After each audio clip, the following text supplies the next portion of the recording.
Today marks 1 year since Russia's invasion of Ukraine, and since then countless Ukrainians fled to nearby countries. And some ended up thousands of miles away from home. Diana Castillo introduces us to a couple who ended up making Albuquerque their new home after losing everything. Valery and Tatiana Barak have lived a full life. So this is the wedding, 1984. They fell in love.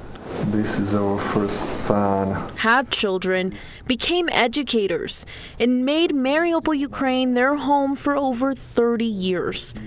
But now, a few photos and memories is all they have left from their life in Ukraine. We were in the midst of the most horrible stuff in Mariupol, Ukraine, where the city was destroyed. So we spent 45 days in the basement of the hospital after being wounded after their apartment building was bombed on March 15th of last year. The bomb hit the 12th floor, just one floor above theirs. We lost everything in Mariupol. Everything was destroyed.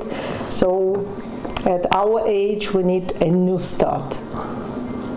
It's very difficult, but we're trying to do that. Their search for a new start led the Baraks to Albuquerque.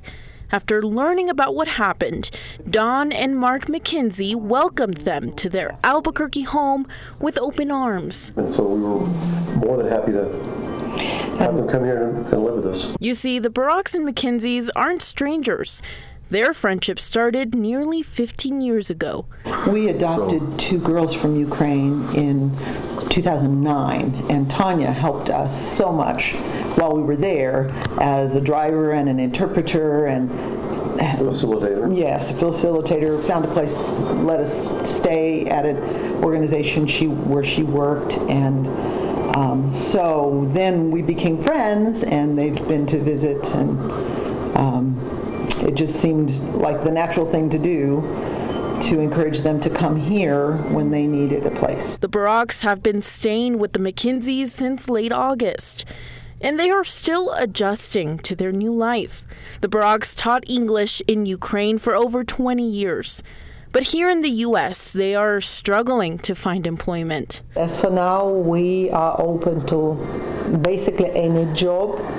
So because we need to start doing something and pay the bills and rent an apartment, so we hope to get some help. And on this day, marking a year of war in their country, the Baraks say Ukraine should not be forgotten. Diana Castillo, KOB4.